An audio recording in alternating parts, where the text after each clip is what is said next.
বেশি কথা বলবেন না আপনি, একদম সরকারের সাথে সরকারি কর্মচারী মাথা নিচু করে কথা বলবেন। আপনি আমাদের কর্মচারী মাথা নিচু করে কথা বলুন, কথা বলুন।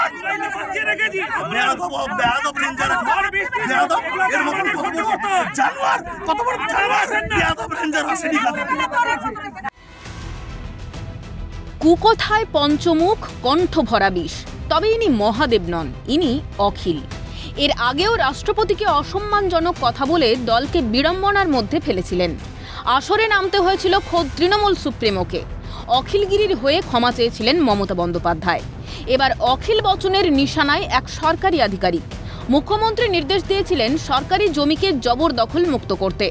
শনিবার তাজপুর সমুদ্র সৈকতে বন দফতরের জমিতে জবরদখল সরাতে গিয়েছিলেন রেঞ্জার মনীষা সাউ।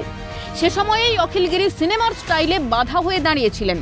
ক্ষমতার মোহে অন্ধ হয়ে জানোয়ার পর্যন্ত বলতে দ্বিধা করেননি এক মহিলা সরকারি আধিকারিককে। অখিলগিরির আচরণে ঘরে বাইরে সমালোচনার মুখে পড়ে তৃণমূল। দল বাধ্য হয় কারামন্ত্রীর বিরুদ্ধে কঠোরতম সিদ্ধান্তের পথে হাঁটতে। দলের তরফে মন্ত্রিত্ব ছাড়ার নির্দেশ পৌঁছয় অখিলগিরির কাছে। দলের নির্দেশ অক্ষরে অক্ষরে পালন করলেন অখিল। মেল মারফত পদত্যাগ পত্র পাঠানোর সিদ্ধান্ত, কিন্তু তা বলে নিঃশর্ত ক্ষমা নইব চ। আধিকারিকের কাছে ক্ষমা চাই না। আমার রাজনৈতিক জীবনে কোনদিন আধিকারিকের কাছে ক্ষমা চাই না, এবং আমার ক্ষমা চাওয়ার কোনো প্রশ্নই উঠে না। আধিকারিকের কাছে ক্ষমা চাওয়ার কোনো প্রশ্ন উঠে না। রবিবার রাজ্য সভাপতির বার্তা পাওয়ার পর এক সাংবাদিক বৈঠকে নিজের পদত্যাগের সিদ্ধান্ত ঘোষণা করেন অখিল। মানছেন উত্তেজনার বশে ভুল কথা বলে ফেলেছেন, কিন্তু ক্ষমা তিনি চাইবেন না। রাজনৈতিক মঞ্চে হাততালি পাওয়ার চেষ্টায় নিজের জিভকে নিয়ন্ত্রণে আনতে ভুলে যান অনেক নেতাই।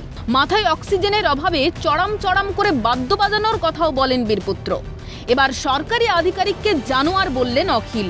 দল এক্ষেত্রে ড্যামেজ কন্ট্রোল করতে অখিলকে মন্ত্রিত্ব ত্যাগের কথা বলেছে বটে, কিন্তু কোনো রকম শাস্তিমূলক ব্যবস্থা নেয়নি।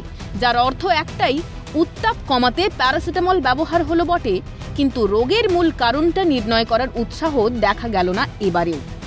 ক্যালকাটা নিউজ।